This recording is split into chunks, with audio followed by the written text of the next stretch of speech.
Boxing King Media in association with Box Raw. With me on Zoom, Dave Coldwell. Dave, good to see you. How are we? Very good, thank you. How are you? I'm not too bad. I'm not too bad. I thought it's been a while since we caught up, and obviously quite a few hot topics going around in boxing at the moment.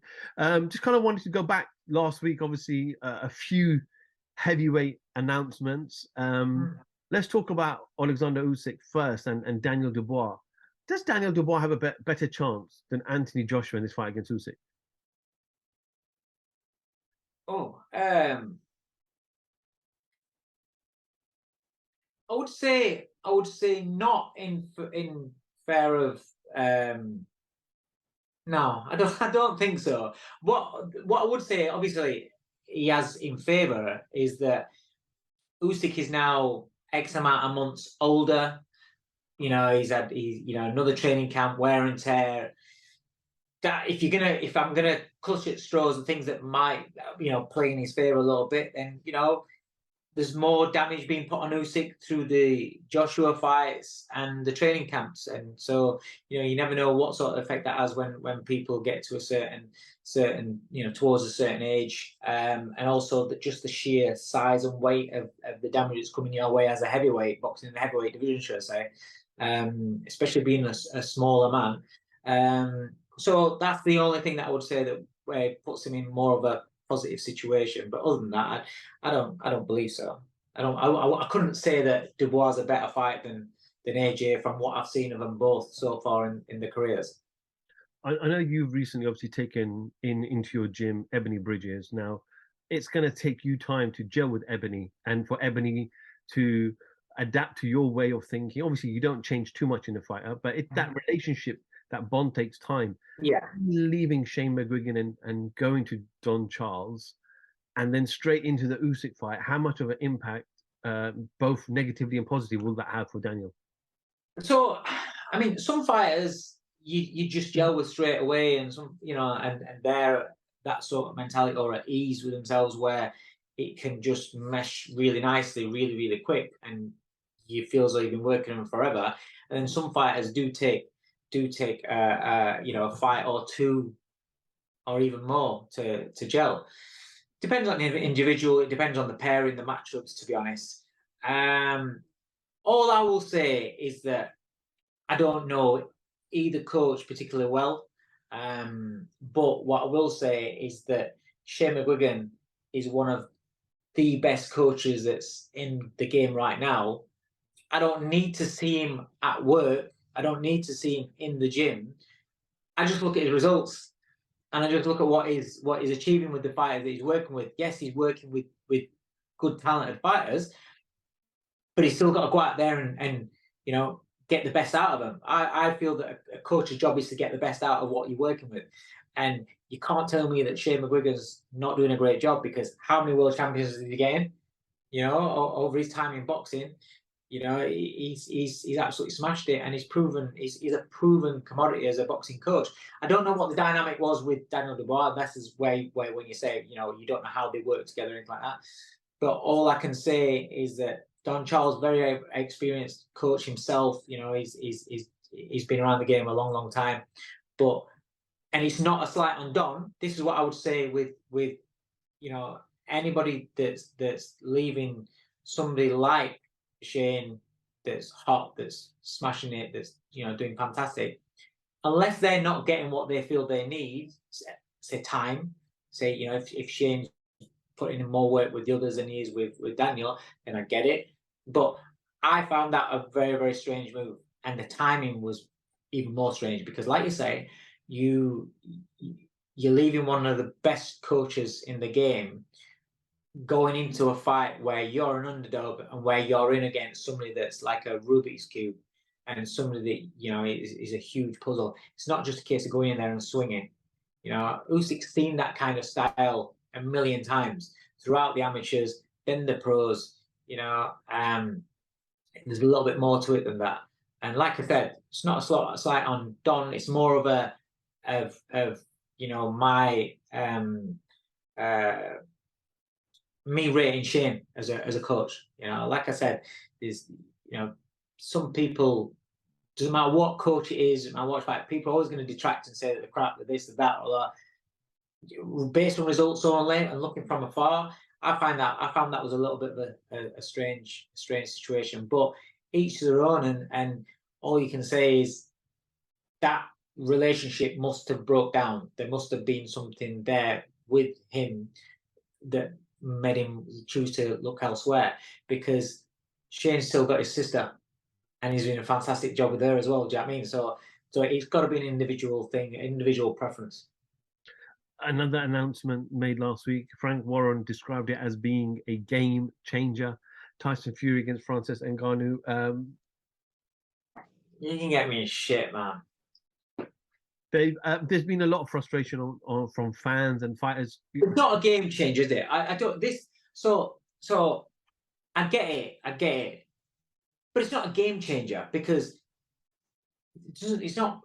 What does it change in boxing apart from heavyweight titles not being fought for while he's going and fight?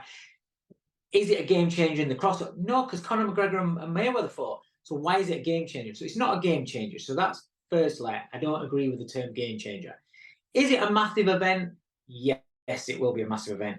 Will it make shitloads of money for everybody involved? Yes, it will make shitloads of money for everybody involved. Is it good for boxing? No, I don't think so. Fucking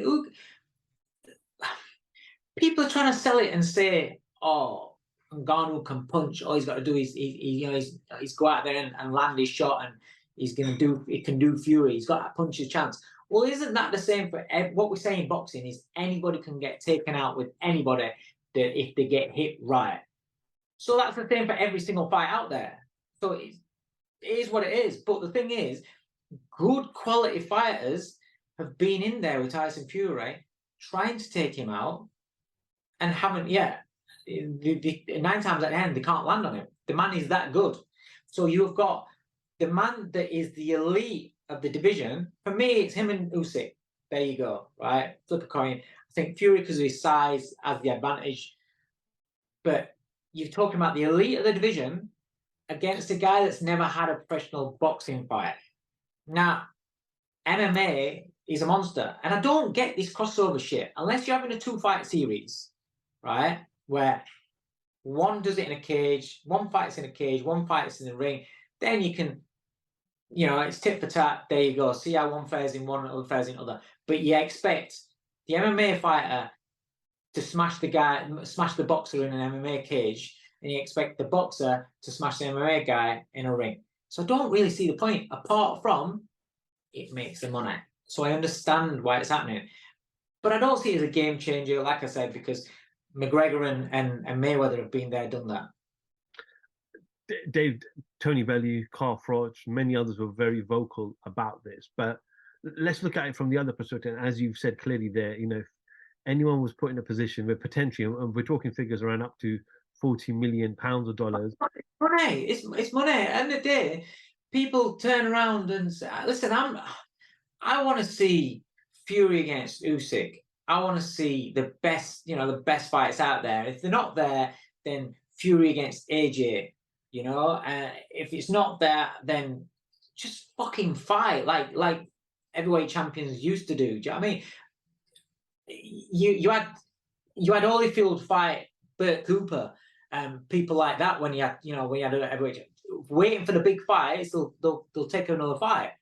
So there's fights out there that might not be the big marquee fight, but you're heavyweight champ. Keep the title active, and so for me, as a fan on the outside, of course I'm not happy about it. I don't think it's great. I don't understand why it's why people can give Ngannou a great chances of winning this fight, because Fury is that good. If he was a bang average heavyweight, then maybe okay, fair enough, that's intriguing. But I don't even find it intriguing. But from the Fury perspective and everybody involved's perspective, can make shitloads of money, so I understand why it's happening. And who am I to say, oh well, you've got enough money? Fucking no. It's like these footballers that are going from 200 grand a week, going over to Saudi and getting 700 grand a week, $1 million or whatever it is. Do you know what I mean? Just because somebody's got plenty of money, you can't then say to them, well, you shouldn't earn any more, because you live in if you've come from modest beginnings, and you've struggled for money in a regular job, then you crack it and you buy your first nice house and you get a terraced house, and then you move to a semi, or you move to a detached. When you've got this first nice detached house, and then you've got to start earning more money, or if you're comfortable, you're then going to say, well, I'm comfortable now. I don't need to work any harder. I don't need to try and get that better job that's going to improve my lifestyle. So you go from a detached house to an even bigger house. And then people always want to chase and improve the lifestyle. And I would guess, I wouldn't know because I'm not in that lifestyle, but I would guess that the guys that are millionaires, they've got this lifestyle they're accustomed to, but maybe they want to earn more money to improve the lifestyle, or they might want to spend money on giving things back, setting up things for that cost money for the betterment of kids, youth, whatever. I don't know what people's motivations are with money, but I understand if they just turn around and just said, mate, it's a shitload of money for an easy fight. Fucking hell, you do exact same, wouldn't you? Then respect that, fair enough. But trying to sell it as though it's something where it's intrigue and it's this and it's that, nah. It's a massive spectacle because it's crossing over in two sports, so it's going to have a lot of eyes on it. But it's all about the money. That's it. Another announcement, and I think most fans were probably pleased with this announcement with Anthony Joshua fighting Dylan White, because everyone thought that it might be Kabayel or somebody else, but Dylan White poses a better chance of having a great fight with Joshua than probably Kabayel, no disrespect to him. But crossroads fight for you, Dave? Yeah, 100%. I think at this stage of both of them's career, I think it's a good fight. It's an exciting fight. Listen, I've seen some people moaning about it. I mean, what do you want? The massive fights aren't happening. So they're not just sitting there. And AJ could have just sat there and waited for it, because apparently this Wilder fight is very, very close to happening in the winter. So he could have just sat there and waited it out, because he's going to be guaranteed so much money to fight Wilder. But he's not. He's fighting a guy where there's history, where there's clash of personalities. All right, that's mellowed as they've got older. But it's still an intriguing fight. It's still a fight where the styles of the two guys, it should deliver a good fight. And like I said, a heavyweight fight doesn't have to be a great fight to be entertaining. It can just have those moments in the fight where there's spark up. How many fights have you seen in heavyweights where a lot of times, even the big fights, a lot of times they'll close up and they just wrestle a little bit, and then they start going to work, and then they tear up and it sparks into life.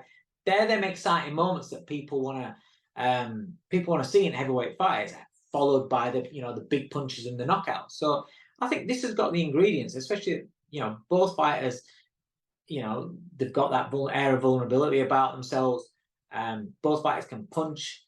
And I think at this stage, I think it's a great fight. Dave, correct me if I'm wrong. I think you were in the corner for Dylan White Povetkin that first fight, and that was probably Dylan was winning the fight quite comfortably until he got brutally knocked out. Yeah, he went on to take the rematch with Povetkin. You couldn't really make too much from Dylan's game because it ended quite quickly. He then went into Fury, didn't look great, and then went into Jermaine Franklin. So where do you think Dylan is in his kind of state of his career? And we've seen the fire that Anthony Joshua's showing us with his recent interviews with many different media outlets. we've seen the what? Anthony Joshua's fire. He's talking about having this new fire in him and the desire to knock people out. And I'll come to some of the comments that he made over the last couple of days as well. Where Dylan is, I think both of them. I don't think either of them are in the same places where they were, a good, 2, 3, 4 years ago. I think, obviously, Dylan's coming up. He's had a lot of hard fights. He had that period where he was supposed to be getting a world title shot, but he kept taking real fights and hard fights, and wear and tear, it takes an effect on you. And Dylan, I do think this is, coming off the Fury fight. He hasn't fought since then, has he? Dylan? Yeah, Jermaine Franklin. Oh, Franklin, sorry, yeah. See, I put a tweet out about AJ as well. I'm completely forgetting about these Franklin fights they both had. but yeah, I mean, it wasn't. You know, he did a job on him, but it wasn't like you wouldn't look at it and say, oh, he's back to his best or anything like that. I just don't. I think at this stage it's a good even fight, as even as it can be, to be honest. I think it's a case of where if they want to move on to the even bigger fights, then you'd have to say it's a must win. But then again, you flip and you look at Chisora, and you think, well, how many times have we said that about Derek? And he keeps coming back with a big fight. If you're entertaining, and if you've got that style that's exciting, and you're going out there with that right, that attitude that you want to knock somebody out, you're always going to get the big fights. You're always going to get a big fight. And I would say Dillian White, for me, will always go into that ring looking to take somebody out. Will always go into that ring showing his heart, showing his balls and his will to win. And whether he wins or not, then, I would expect, that Dillian's always going to be somebody that somebody wants to fight, or somebody, wants to see fight, for as long as he wants to box for. Dave, Anthony Joshua did an interview with Boxing News, I believe it's a podcast, where he made some comments. I just want to read you the quote of what Anthony Joshua said. He said the following: Rob McCracken is a really good coach. The only thing I'd say is look at Carl Froch's nose. He just didn't teach me defense. Rob is too committed to the Olympic team, not the pros. I gave Rob my best years. Now I've got to dig deep to get them back. Is that what he says? Quite ruthless. Because there's this. I think that's a dig back at Carl, because of, obviously, I think Carl says a lot of stuff about AJ as well. Yeah, that's quite. So I look forward to Carl's reply to that, to be fair. A bit of a dig at Rob, to be honest. That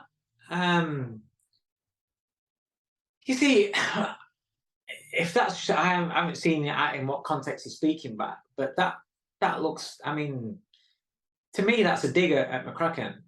I mean, McCracken took him, where it's in that amateur, so he's focused on the Olympics and the amateur setup. Fair play, but Joshua got the benefits out of that, didn't he? Because he ended up winning Olympic gold, and because of that, his career projected, and he was looked after, and Rob trained him all the way through becoming world champion, and all the major successes, really, isn't it? So it's a little bit of a dig. It's a bit sad to see a bit of a dig. Listen, at the end of the day, if that's again, you don't know if that's how it is. That's how it is. That's how a fighter sees it. That's how a fighter sees it. If he feels that he wasn't taught much defense, then that's what we to say, because we weren't there in those training sessions. So again, it's one of those where you're just asking opinions of something where just written off of what one man's saying. Maybe it's true. Maybe Rob will say, maybe I didn't focus on his defense much. But I don't know. What do you want me to say? I think, yeah, at first glance it comes across as a dig. But if he's speaking as though if that's what really happened, then that's what really happened. I think it's a bit unfair bringing Carl into it and looking at Carl's nose. But I think with Carl Froch, with some fighters. So with some fighters, you can try and teach them defense, and you can try and teach them, the subtleties of the sport and things like that. But when the bell goes, they just want to have a fight. And so what you actually worked on, and I've had this myself, and what you actually work on, you don't actually see in the fight, because they just go and do their own thing. Some fighters are like that. So perhaps Carl was like that. Perhaps, maybe Rob did work on defense with Carl, but Carl wanted to go in there and have a fight and loved having wars and did that. Who knows? But only Robin and AJ and the people in that circle know what was worked on with AJ. So again, it's stuff where I'm going to say shit and it's going to get blown out of proportion, and people are going to say, "Oh, Coldwell said this, Coldwell said that." What does he know? Well, exactly, I don't know. So all I'll say is, on face value of seeing that statement, it sounds like a bit of a dig, but also sometimes you can think that something's being done, but then when sometimes you go with somebody else, and because they train in a different way, you then see, oh, actually, fucking hell, maybe if I'd have been taught that, then this one.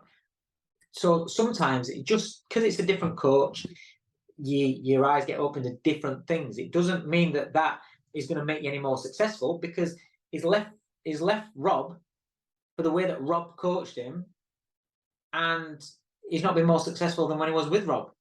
So you can say he's maybe learning more about the defenses and things like that, but he's still not done it out. He's still not outdone the performances of what he had with Rob. So it's kind of like, so what is that? You know what you're saying. So it is what it is, really, isn't it? Dave, I appreciate you giving me a little bit of your time as always. And yeah, hopefully we'll catch up and do one face-to-face very soon. Nice one, mate. Good to see you. Dave Coldwell, thank you for speaking to Boxing King Media.